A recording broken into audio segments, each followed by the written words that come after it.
Olá, meu amigo e amiga. No final do nosso encontro de hoje, eu vou compartilhar com vocês uma das cenas mais impactantes que já surgiram no Congresso Nacional.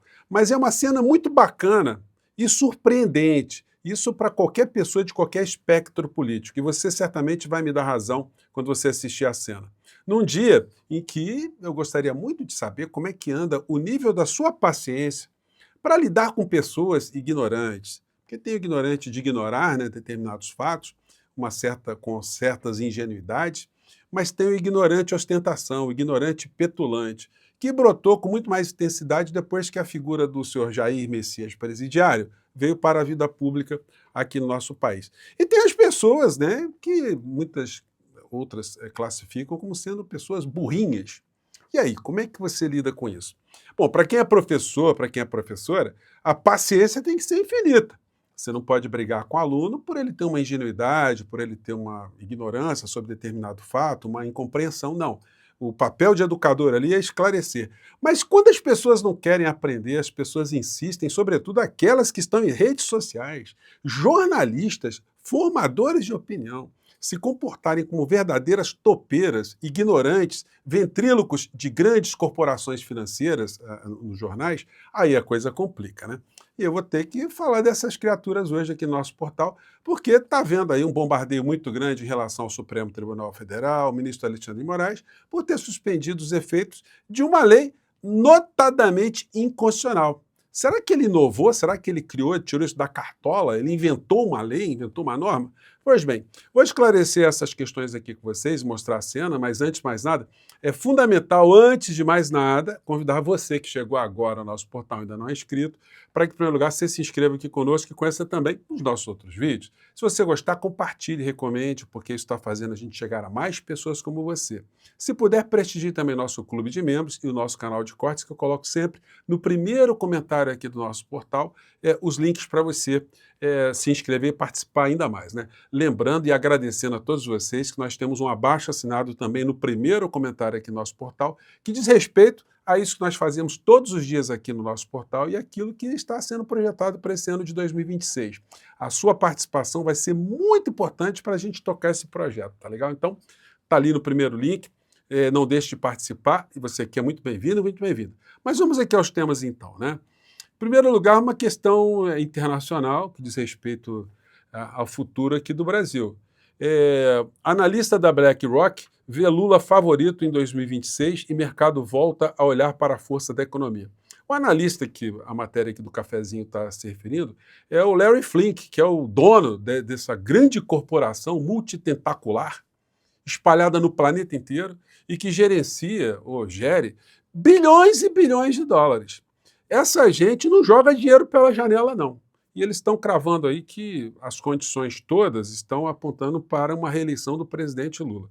E nós não podemos dar muita bola para isso, não. Nós temos que fazer a nossa parte aqui e enfrentar essa extrema-direita, essa gente insana, essa gente ignorante, essa gente burrinha, para podermos colocar o nosso país no caminho da civilização, né? O caminho civilizatório. Muitas pessoas têm dito aí que o Lula dá sorte, né? Enfim, mas tem coisas assim, incríveis mesmo. A União Europeia proíbe importação de carnes, ovos e animais do Brasil. Essa medida está prevista para entrar em vigor a partir de setembro. O que vai acontecer? Tudo que o Brasil está produzindo e que é mandado para a Europa vai ficar aqui no Brasil. Isso vai provocar o quê? Vai provocar uma queda nos preços. Isso aí é um mês antes das eleições. Se isso acontecer de fato, olha, o presidente Lula, de fato, vai ter muito o que comemorar também, né? Teremos aí fatos muito interessantes. Então, se os europeus vão comer menos carnes e ovos e aves brasileiras, o problema é deles. Isso aqui no Brasil passa pelos nossos órgãos de inspeção sanitária e serão consumidos aqui pelo povo brasileiro com muita alegria, né? Bom, então mais uma aí para essa gente ficar preocupada, a gente da extrema-direita. Comentei com vocês o editorial infame do jornal Estado de São Paulo, que é o porta-voz de corporações financeiras. Eles estão querendo destruir o Supremo Tribunal Federal, o ministro Alexandre de Moraes, eles querem causar uma verdadeira balbúrdia legislativa. Isso com verniz de que estão dizendo coisas certas, coisas sensatas. E aí cabe aqui o nosso papel de desmontar essas ignorâncias, por um lado, mas uma verdadeira má-fé por outro, né? Porque não é possível que o jornalão não tenha condição de consultar pessoas ali que deem opiniões dentro daquilo que o sistema constitucional brasileiro prevê, né? O editorial, em linhas gerais, disse o seguinte: ao suspender seletivamente os efeitos da lei da dosimetria, que nós dissemos aqui que iria acontecer isso, né?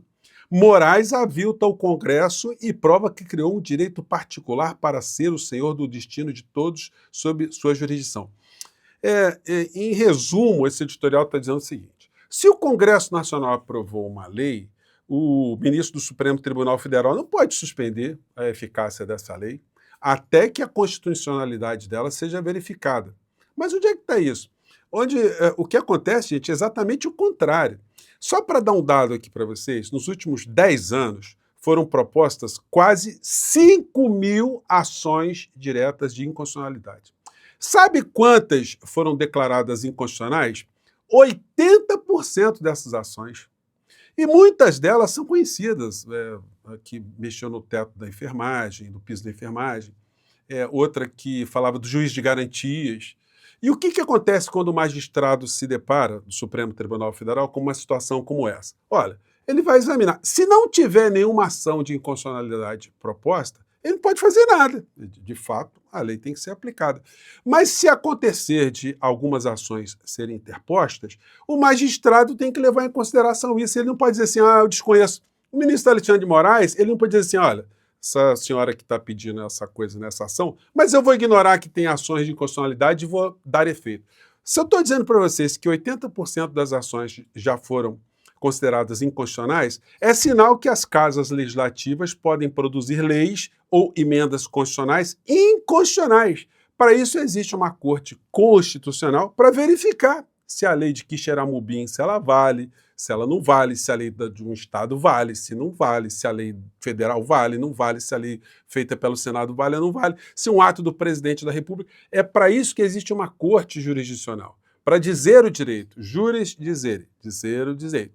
Então, quando o ministro se depara com um pedido e tem uma ação de inconstitucionalidade, ele pode perfeitamente decretar a suspensão dos efeitos daquela norma até que haja o julgamento. Então, o que está acontecendo? Aí acontece um bando de gente tagarelando por todos os lados, né?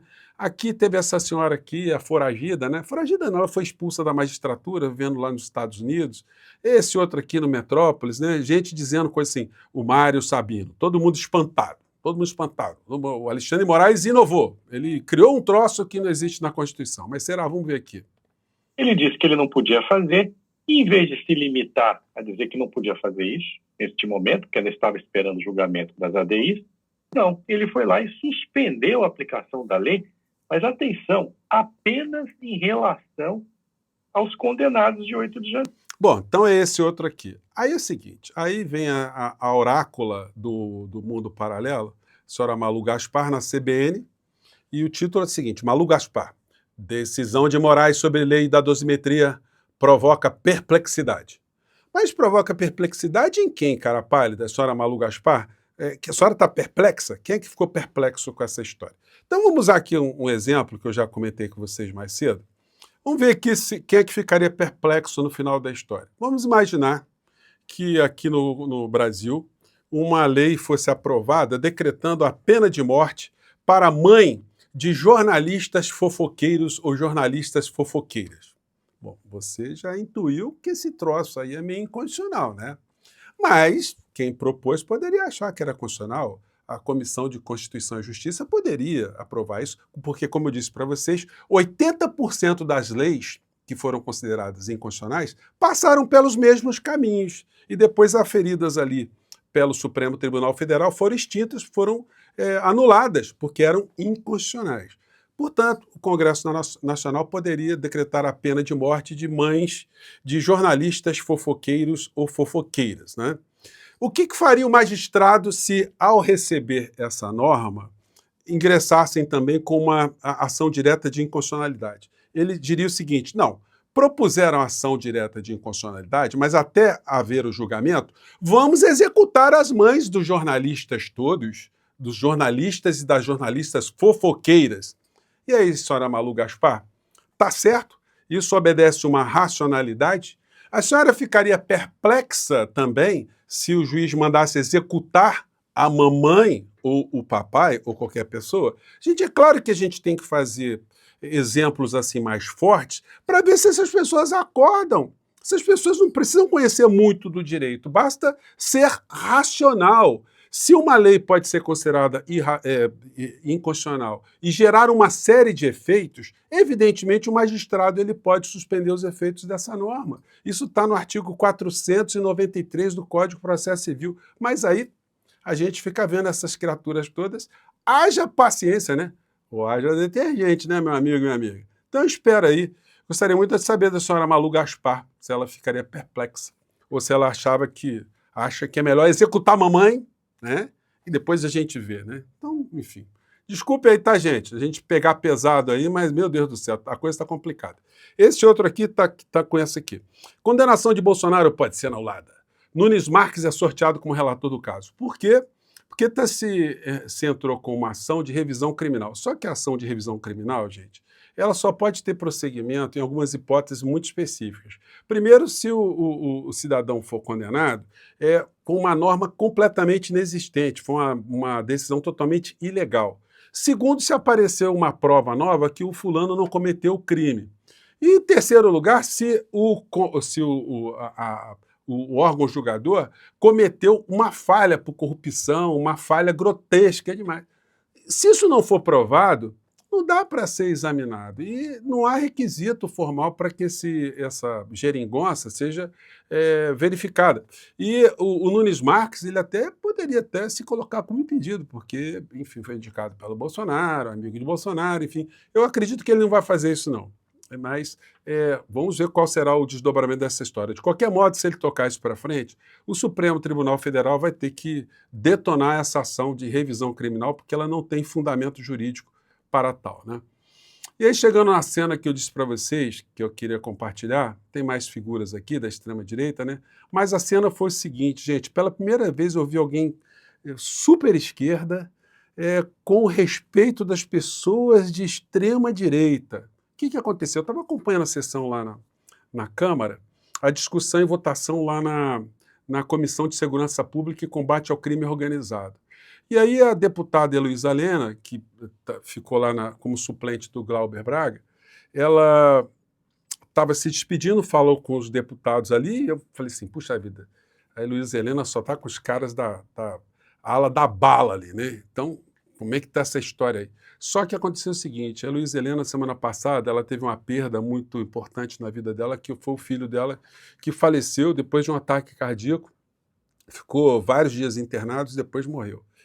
E aí o presidente da sessão pediu 1 minuto de silêncio. Gente, aí eu vi essa cena que eu quero compartilhar com vocês. Os deputados de extrema direita, todo mundo no silêncio sepulcral em respeito à deputada Heloísa Helena. Essa cena, olha, eu fiquei com um nó na garganta, eu quero compartilhar com vocês. Mas um bom nó na garganta mostrando que é possível, né, haver algum tipo de conexão humana, mesmo em pessoas que a gente vê que estão nesse campo da bala, né? Vamos lá. Se solidarizar, tá certo, no falecimento do seu filho, né, Sancho de Moraes Carvalho, agora Sacha de Moraes Carvalho, agora no último dia 4 de maio, né, com 42 anos de idade. Então eu queria pedir a todos que de pé, 1 minuto de silêncio em homenagem, tá certo, ao filho da nossa grande deputada Heloísa Helena.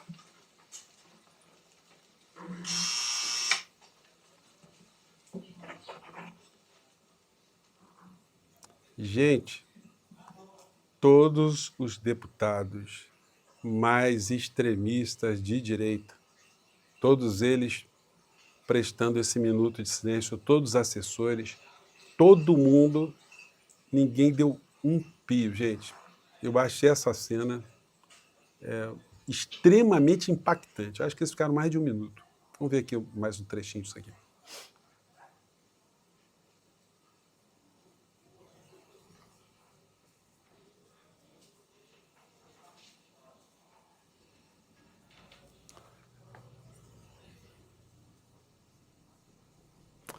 E nós aqui também, né? Nossa homenagem aqui é Heloísa Helena. Eu conheço a Heloísa Helena pessoalmente.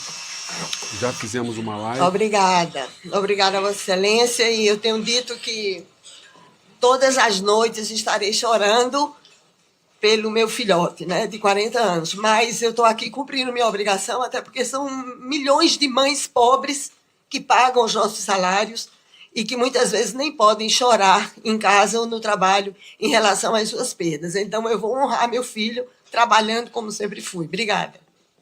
Então, é uma cena incrível, né, meu amigo, minha amiga?